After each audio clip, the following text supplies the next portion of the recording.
आईने हिंदी के एक नए एपिसोड में आपका स्वागत है। आज के इस वीडियो में हम पहले एक ऐसे विषय पर बात करने वाले हैं जिसने दुनिया भर का ध्यान अपनी ओर केंद्रित करवाया है। और हम बात करने वाले हैं चाइना के एयर डिफेंस सिस्टम HQ-9 और दूसरे जो उनके एडवांस रेडार हैं उनके बारे में। दोस्तों, आज मुख्यतः हम ऐसे टॉपिक पर बात कर रहे हैं जो दुनिया में सबसे ज्यादा चर्चा का विषय बना हुआ है, और वो है चीन में बने हथियार। सालों से चीन ये दावा करता आया है कि उसके हथियार न सिर्फ वेस्टर्न हथियारों की तुलना में सस्ते हैं, बल्कि वेस्टर्न सिस्टम जितने पावरफुल भी हैं। लेकिन 2025 और 2026 में तीन ऐसे बड़े बड़े कॉन्फ्लिक्ट्स हुए जिन्होंने चीन के इस क्लेम की पूरी तरीके से बैंड बजा कर रख दी, या यूं कह लें चीन के इन दावों को चैलेंज करके रख दिया। अब आपको याद होगा, ऑपरेशन सिंदूर में पाकिस्तान की Chinese air defence system unit जो थी वो फेल हो गई थी, और उसके बाद जनवरी 2026 में वेनेजुएला में यूएस रेड में जो उनके प्रेसिडेंट हैं उनको उठा लिया गया, वो भी बिना रेजिस्टेंस के। वहीं अब फरवरी और मार्च में 2026 में जो अभी यूएस और इसराइल के स्ट्राइक्स हुए हैं ईरान में, उसमें भी चाइनीज HQ-9 सिस्टम को पूरी तरीके से धूल चटा दी है। तो अब यहाँ पर क्या ये सिर्फ एक महज संयोग है, या चाइनीज मिलिट्री टेक में कुछ गंभीर कमियां हैं? और अभी हम इन्हीं के बारे में बात करेंगे, और हम तीनों केसेस को देखेंगे, फैक्ट्स और रिपोर्ट और एक्सपर्ट एनालिसिस के साथ हम समझेंगे कि पूरा मामला क्या है। चलिए शुरू करते हैं। देखिए, सबसे पहले हम बात करते हैं ऑपरेशन सिंदूर की। आपको याद होगा, अप्रैल 2025 में पहलगाम कश्मीर में, जो कि एक प्रमुख टूरिस्ट केंद्रों में से एक है, उसमें टेरर अटैक हुआ था जहां पर 26 निर्दोष नागरिक मारे गए थे, और ज्यादातर उनमें से टूरिस्ट ही थे। इंडिया ने इसे पाक स्पॉन्सर टेररिज्म माना और 7 मई 2025 को ऑपरेशन सिंदूर लॉन्च कर दिया। यह तकरीबन 4 से 5 दिनों तक का एक छोटा लेकिन बहुत इंटेंस कॉन्फ्लिक्ट था, जहां पर इंडियन एयरफोर्स ने ब्रह्मोस और स्कैल्प क्रूज मिसाइल के साथ साथ जो दूसरे हथियार हैं उनको लॉन्च किया, और राफेल और सुखोई जैसे जेट की सहायता से पाकिस्तान में जो टेरर कैंप्स हैं, मिलिट्री टारगेट्स हैं, उन पर स्ट्राइक करी। यहाँ पर बड़ी बात यह थी कि पाकिस्तान के एयर डिफेंस सिस्टम का एक बड़ा हिस्सा जो था वो चाइनीज था, जहाँ पर चाइना के HQ-9 सैम सिस्टम, जो कि S-300 की कॉपी माने जाते हैं, ये पाकिस्तान ने डिप्लॉय कर रखे थे। इसके अलावा YLC-8E और JY-27 जैसे जो रेडार थे, ये भी डिप्लॉय किए गए थे। वहीं पाकिस्तान की वायुसेना में PL-15 जैसी एयर टू एयर मिसाइल्स भी हमें देखने को मिली थी। लेकिन इन सब के होने के बावजूद भी रिजल्ट क्या हुआ? इंडियन स्ट्राइक ने पाकिस्तान के कई टारगेट्स को हिट किया।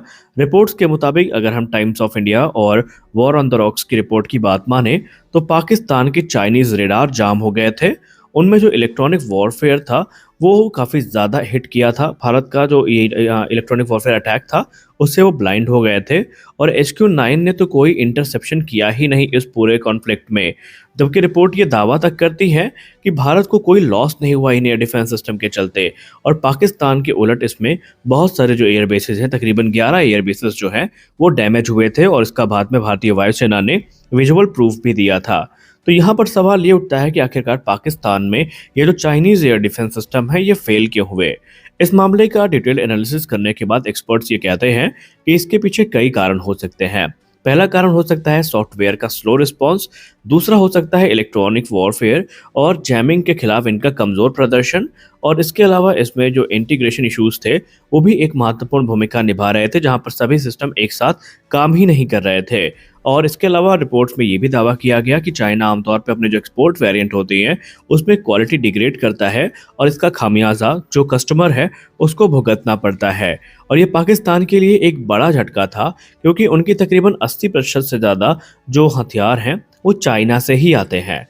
अब अगर हम दूसरा केस देखें तो वो है वेनेजुएला रेड का। आपको पता ही होगा कि जनवरी 2026 में यूएस ने ऑपरेशन एब्सोल्यूट रिजॉल्व चलाया था, जहां पर ये एक स्पेशल ऑपरेशन था, जहां डेल्टा फोर्स ने वेनेजुएला में उनके राष्ट्रपति मदुरो और उनकी वाइफ को उनके फोर्टिफाइड कंपाउंड से ही उठा लिया था। और वेनेजुएला के पास भी चाइनीज JY-27A जो कि एंटी स्टेल्थ रेडार है वो मौजूद था। इसके अलावा HQ-9 सैम सिस्टम थे, जो कथित तौर पर F-35 जैसे स्टेल्थ एयरक्राफ्ट को डिटेक्ट करने की वहां पर दम भरते हैं या उनका दावा करते हैं। लेकिन हुआ क्या? यूएस फोर्सेस के हेलीकॉप्टर्स ने, इलेक्ट्रॉनिक वॉरफेयर प्लेन ने और suppression of enemy air defence missile ने सब कुछ बाईपास कर दिया, और रडार कुछ देख ही नहीं पाया और मिसाइल्स फायर ही नहीं हुई। और उसका परिणाम ये हुआ कि अमेरिका आराम से इस मिशन को एग्जीक्यूट कर लेता है।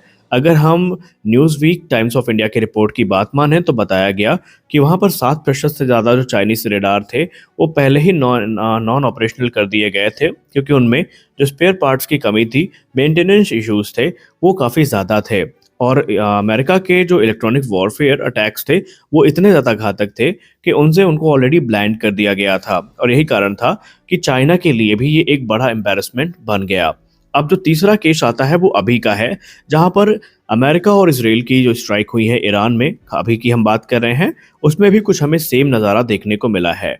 अभी इस समय जो कि युद्ध चल रहा है, इसराइल और यूएस मिल करके ईरान पर हमला कर रहे हैं, तो ईरान पर भी बड़े एयर स्ट्राइक्स किए गए हैं, जहाँ पर उनके न्यूक्लियर साइट्स को, कमांड सेंटर को, और खासकर वहाँ के जो सुप्रीम लीडर हैं उनको तक को टारगेट कर लिया गया। ईरान ने हाल ही में चाइना का HQ-9B जो एडवांस एयर डिफेंस सिस्टम है वो लिया था, जिसकी इंटरसेप्शन रेंज 260 किलोमीटर तक क्लेम की जाती है और यह 100 टारगेट्स को ट्रैक कर सकता है। लेकिन स्ट्राइक्स में हुआ क्या? रिपोर्ट्स की बात माने तो इकोनॉमिक्स टाइम और टाइम्स ऑफ इंडिया की रिपोर्ट के हिसाब से HQ-9 सिस्टम पूरी तरीके से फेल हो गया था, और F-35 और जो अमेरिका के F-15 स्ट्राइक ईगल्स थे, उन्होंने ना सिर्फ प्रिसीजन स्ट्राइक करी, बल्कि बेखौफ होकर के वो ईरान के आसमान पर ट्रैवल किए।